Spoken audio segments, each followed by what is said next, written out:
Welcome if you're just joining us. Just to check in that today it'd be ideal to have a couple of bricks or fat books, just something that will make the floor come a bit closer to you. And that we're also going to be using a strap or a belt or a scarf or something like that, just to make it easier to access the bottom of your foot in some of these hamstring stretches.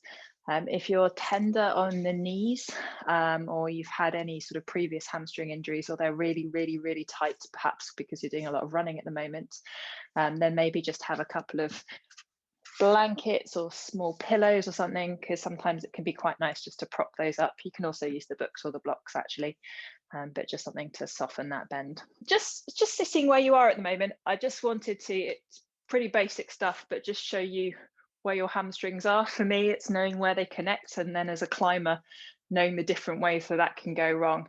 So maybe if you just bring the sole of one of your feet to the ground in front of you, and then have a little feel at the back of your knee. So on the inside of your knee at the back, you might be able to find two tendons just there on the inside. So that is where two of your three hamstrings attach. And then taking the other hand perhaps to the outside of your knee, you might be able to find the tendon there. So that's the attachment of the third of your three hamstrings. So they all attach there to the back of the knee, and then they run up the back of your thigh. And if you could stick one hand underneath your bum, and then just roll around on it a little bit, you might find that there is a bone there, your sit bone. That is your ischial tuberosity, also known as your sit bone. Your pelvis is kind of this butterfly shape, and it's the bottom of that wing there, but that's where all three of them attach at the top. So in terms of your hamstrings, they run all the way from that bone, all the way, two go to the inside of the knee, and one comes to the outside of the knee. So that's the area we are dealing with today. And we're going to be looking at things like strength and length, because I think everybody says, oh, they're tight and I need to stretch them. But actually, a lot of it is making sure that there's enough strength there as well, because our big quad muscles on the front of our thighs tend to be out of balance with our hamstrings, which is what can cause injury. So we are going to start lying on our backs. Just have your props somewhere quite close to one side. Let's start lying down on the back. And then from here, just settling down. So thinking about making your lower back come into contact with the floor. So tilt your pelvis so there's no gap between your lower back and the floor. Arms come down by the sides, and then straighten out one leg. Doesn't matter which one. Then flexing the toes, so pointing the toes back towards your head. Just slowly lift that leg, keeping your back flat towards the floor, and see how far it will naturally go. That's the limitation of your movement with that hamstring in terms of flexibility on that leg. Glue that lower back to the floor, and very slowly, keeping the toes flexed, lower that leg down. And then we'll swap legs. So bend up the leg you've just been lifting, straighten out the other leg, flex the toes back towards your face, and then gluing that lower back to the floor again. Just lift that leg very slowly. Find that range of motion. Maybe similar, it may be different. Just be curious. And once you've hit the block, lowering it down, remembering to keep that lower back glued to the floor. Nice.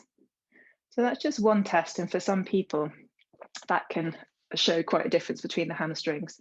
We're going to come into a glute bridge position as well, because this is a really good test of strength. So bring your heels a little bit closer to your bum, feet are hip width apart, arms down by the sides. And then with an inhale, think about gluing that lower back to the floor, then rolling up through the spine, pushing into the feet to lift the hips off the ground, nice and high. And then from here, we're going to extend one leg. So the knees are level, the foot is flexed, the hips are pointing towards the sky. And then just start to count and see how long you can sustain this for. I'll cut you off when it gets a little too far, but this is something you can try at home later. So here, using the glutes, using the hamstrings, and you need to stop as soon as you lose form. So as soon as your hips start to drop or get uneven, or if it feels like your knees are coming out of line, or it feels like your back is starting to arch. So when that form goes, stop the count and come down. Nice. We're going to do another 10 seconds here. Strong to start, I know. Keep breathing. Keep breathing. Nice. Replace that foot to the ground. And then gradually lower.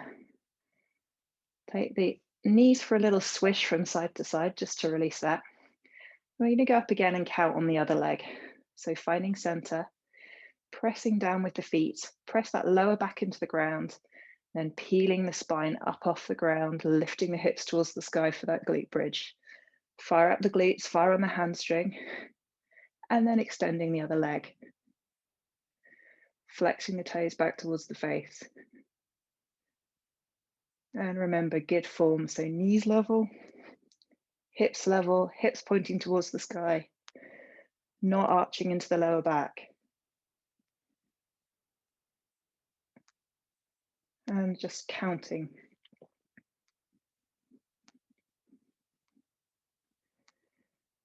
I'm going to eject here because I'm losing form and this is definitely my weaker leg. But just count it through if you can. No, come down when you need to, just for another 10 seconds.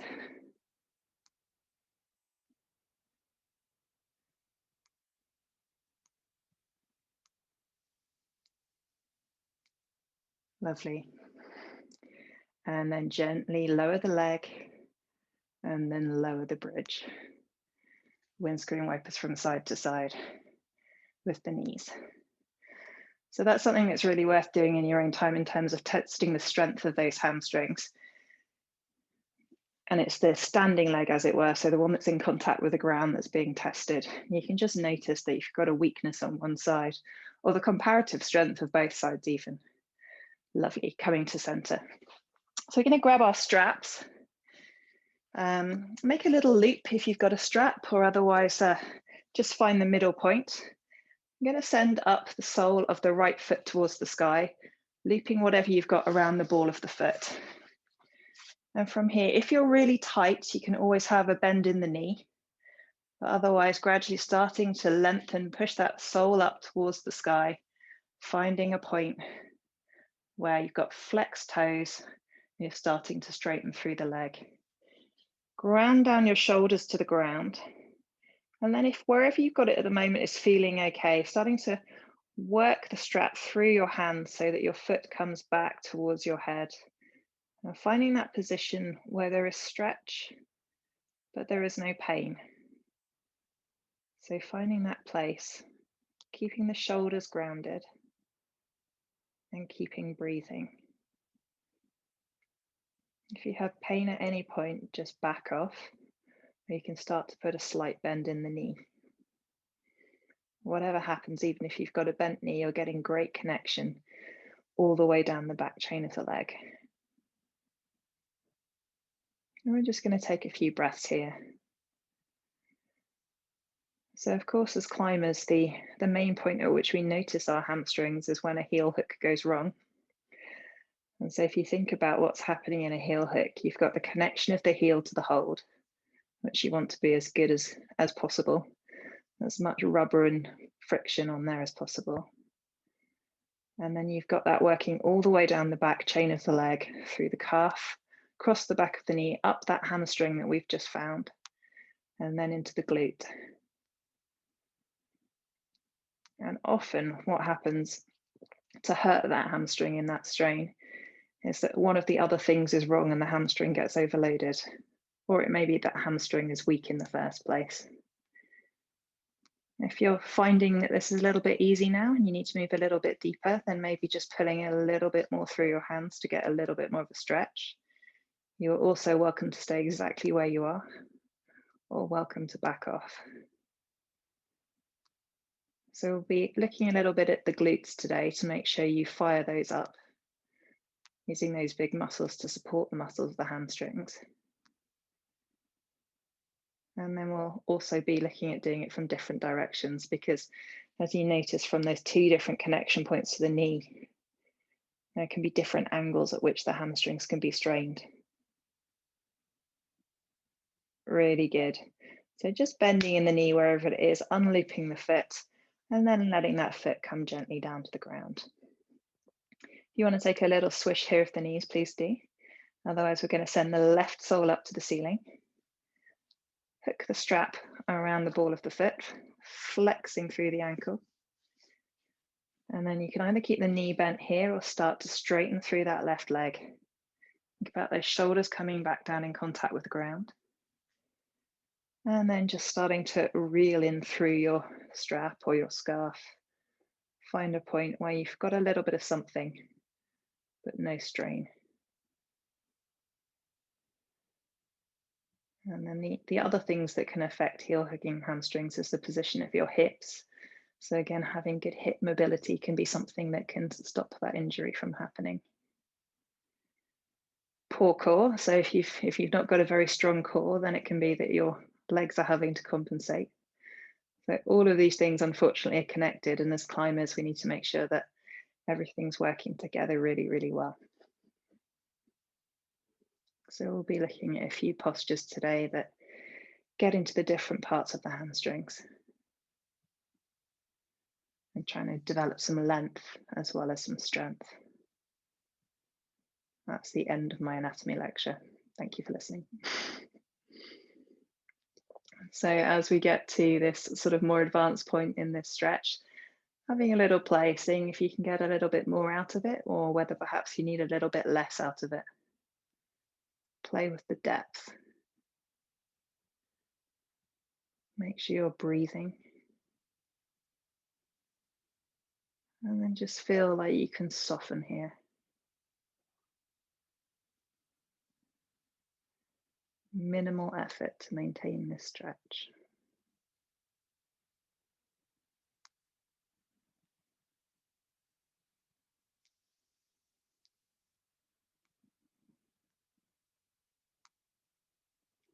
Lovely.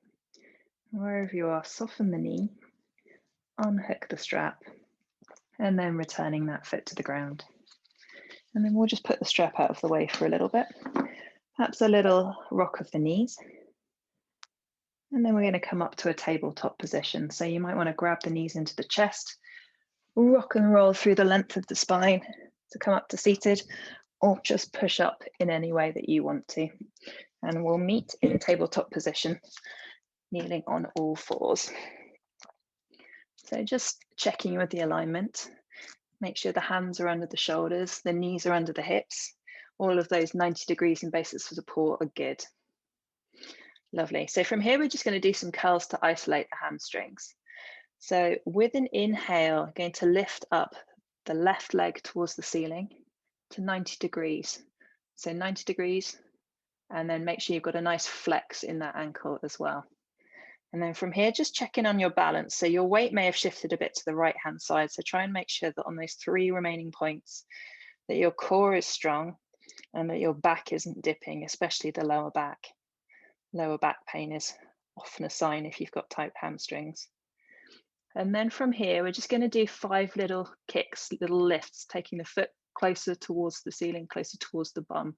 So just coming down to that 90 degrees and then coming down again. So just 5 of those. That's it, flat and then a little higher. I've lost count, but that's probably 5 there. And then returning that down to the mat. Shake the hips from side to side. Make sure you're set up in a good strong base, and then we'll inhale the right leg up. So sole of the foot towards the ceiling, 90 degrees, good flex in the ankle. And from this base position, we're going to do 5 little lift, down, lift, down, lift, down, lift, down. One more lift, down, and then return to the ground. So for some people that would be quite challenging, and for some people that won't be too much, but you can develop the sets of those, and that really isolates the hamstring into that position. We're going to take the little lunge forward now. So coming forward with your left foot between your hands to set up for a lunge, and we'll send the right knee back a little bit, toes untucked. If you've got quite short arms, or if you want some help, maybe have your bricks or blocks close to hand, one either side of the foot. And then we're going to work through that half monkey lunge sequence that we did a couple of weeks ago for the hips. So inhale here in the lunge, and then exhale, send your hips back, toes point up towards the ceiling, coming into a flat leg with the left leg.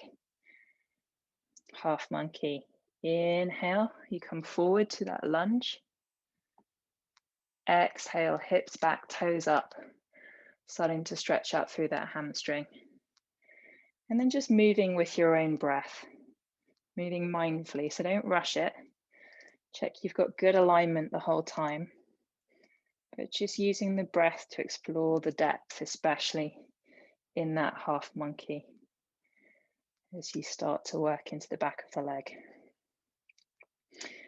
So your hamstring with those two attachment points can be quite messed up by our kind of modern sitting, TV watching, desk working. You kind of often find that with a sitting posture, you end up with the hamstring being over lengthened at the top end, so close to your glutes, at that top attachment on the pelvis from that sitting position, and then quite tight by the knee. So if you're anything like me, I always tend to feel my hamstring stretches just above my knee as I spend too much time sitting around.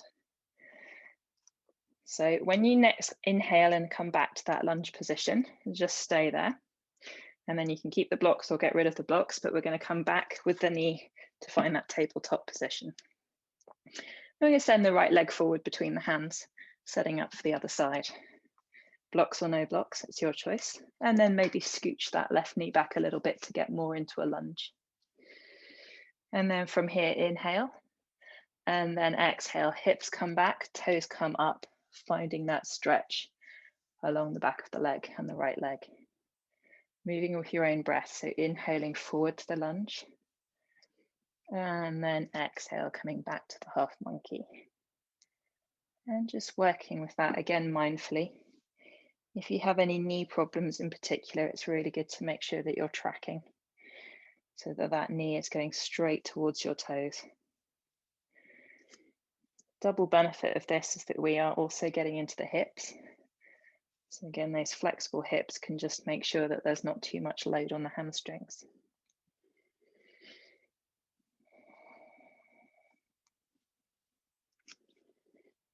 I did a 14K run yesterday and I am definitely feeling it. Can't wait to be a climber again.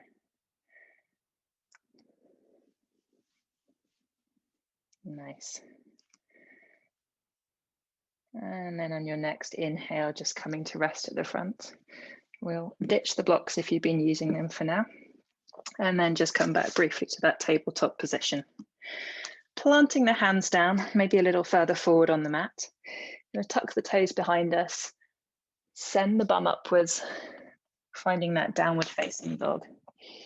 And from here, just pedaling into the feet to walk out the dog. So bending the legs alternately so that you've got one bent leg and sending the heels of the other leg to the ground. Starting to really work into the calf muscle of the straight leg. So again, if you've got tight calves or tight ankles, it will start to work up that back chain of your leg, and that can affect the hamstrings too. So it's kind of a holistic approach to the back chain of the body here. And then just finding whatever it is that's great for those calves for you. Maybe that's pedaling, maybe that's stillness, really working on pushing those heels towards the ground. Again, if you're really tight, you might find downward dog really uncomfortable, so just keep that tiny, tiny bend in the knees. And think about the chest coming towards the thighs. Nice. And then from here, we're just going to look towards the hands. And you can either step forward or walk forward to get your feet between your hands. If you're feeling warmed up enough, you might want to bend into the knees and try a little hop. But we will meet towards the front of the mat, feet hip width apart in a kind of dangling position. So just really keep a bend in the knees to start with. Opposite hands grab opposite elbows. Get your chest down towards your thighs. Just find this weight here at the moment. And then gradually start to open up, straighten the legs, let the head dangle down. You may not get your legs totally straight depending on your hamstring flexibility. This may be really, really easy if you're really, really flexible, but find a point again where there is a little bit of bite, but no pain.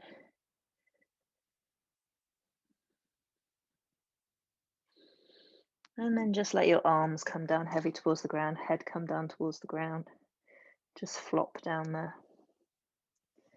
So again, in these deep forward folds, you can do all sorts of things. You can grab behind the legs, your hands can come to the floor. Your hands may be nowhere near the floor. If you're super flexible and this is just way too easy, you can stand on blocks and then try and find a lower floor. So change the level according to what works for you. And then from here, we're just going to roll up. So letting the hands hang, letting the head hang, rolling up through the spine with an inhale, vertebra by vertebra, gradually coming towards standing. Oh, that's all my pops and clicks coming out. So I'm going to, in honor of the full moon this week, the snow moon, look at the Moon Salutation because it's got all sorts of great hamstring poses on it.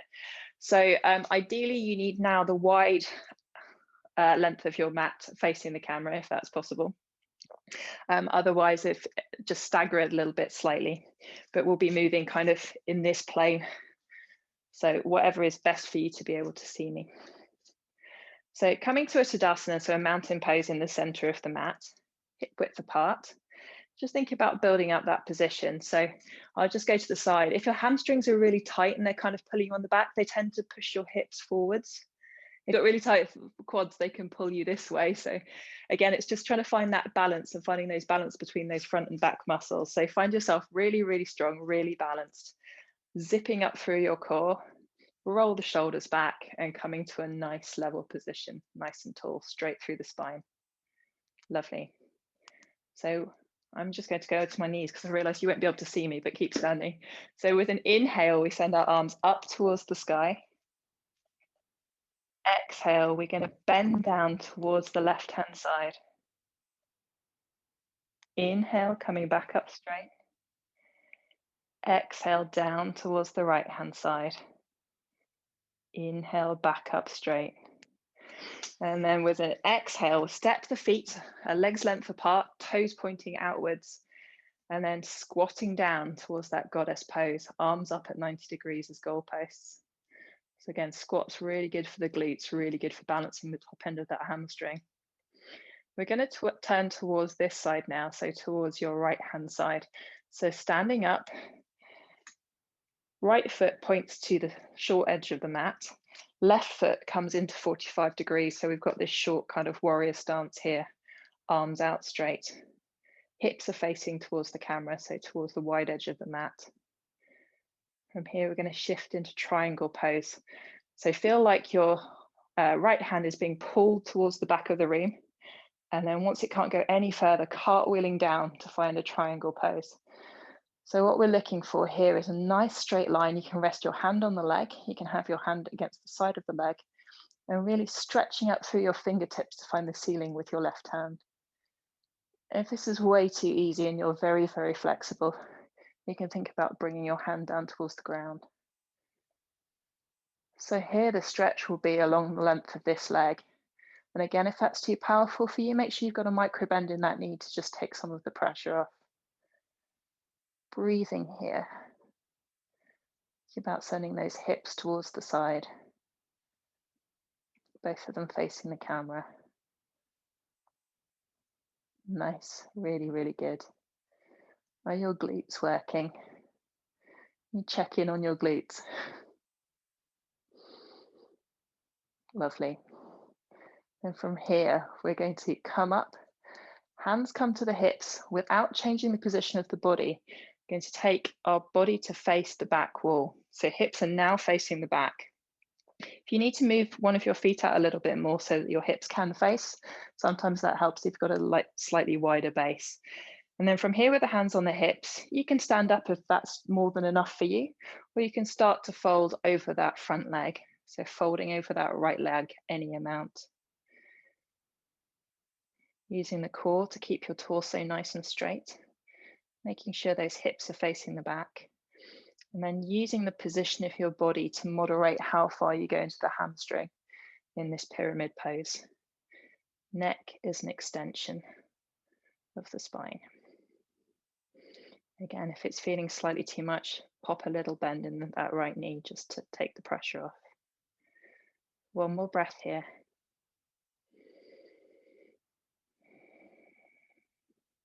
So with the next exhale, hands are going to come to the ground either side of the foot. Going to twizzle on the back foot into a lunge and bend down, runner's lunge.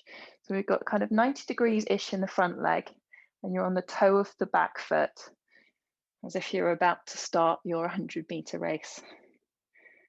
Nice, quick breath here. And then on the next exhale, dropping the left knee, untuck the toes. I'm going to sweep the arms up into a crescent lunge. So looking up into the sky for that moon. Might feel you get a little bit of a back bend here. Nice. Next exhale, hands come to the floor inside the right foot. And then we're going to push up sideways to face the long edge of the mat. So taking the weight into the right leg and coming up onto the heel of the left leg, toes face towards the sky, Skandasana. Your heel might be down. I haven't got the ankle flexibility, but your heel might be down here. So you might be in a very, very low, very controlled squat. So weight is down on this right-hand side, left-hand side is free. Again, with those hamstrings, because you've got those different attachment points, it's working really into the side of the lunge here in a different place. Nice, transferring through center. So take your weight to the left, and we're going to take that position on the other side. So keeping low is harder, popping up is easier. Weight goes down into the left foot, and then right heel is on the ground and right toes towards the ceiling. Use your hands to support as necessary. Now transferring it to this right hand leg. Nice. Keep that knee shining up towards the ceiling. Really good. We're going to go back the other way. So we're going to be turning towards the front of the mat and coming into that crescent lunge. So walking your hands round towards the left, coming forward to the left foot and left knee at 90 degrees, dropping the right knee, letting go of the right toes, crescent lunge. Arms come up towards the sky. Little back bend if you want one here. Nice. With an exhale, hands come down either side of the left foot, tucking the toes of the right foot and pushing up through the back leg into runner's lunge. So you're on your starting line again. Feeling that stretch come on in the back leg. Heel points away. Really, really strong. We're going to hop in the back leg a little bit, plant it at 45 degrees, and then hands come to the hips, pushing straight through the front leg, finding that pyramid pose. So again, if you need to move your feet slightly wider so that your hips can face the front of the mat, please do. And then finding that place with your torso fold that will load up that hamstring enough, but not too much. So some of you may be all the way over your front leg. Some of you may be up straight. Use that core to keep the torso strong. You've got one hinge and it's at the hips. Make sure you're pressing the weight through both the front foot and the back foot. So it tends to dump into the front leg on this, but feel that that back leg is active too. Nice. From here, we're going to make an elegant cartwheel into triangle. So keeping the body, but turning it out towards the long edge of the mat, dropping down one arm and sending the other arm up towards the sky. And again, you might connect with the top of the leg. You might be beside the foot. You might be down on the mat with the palm. The intention here is really to stretch up through those top fingers on the right hand. Get a length in the body. If your hamstring on your left foot is feeling a little bit too much, you can put that tiny bend in the left knee, taking the weight off, feeling like you're opening up towards the side. Really good. Okay, switch on the core, really recruit those abs. And then with an inhale and control, we're going to cartwheel up to that standing position. So just twisting around the center of your body in that kind of star.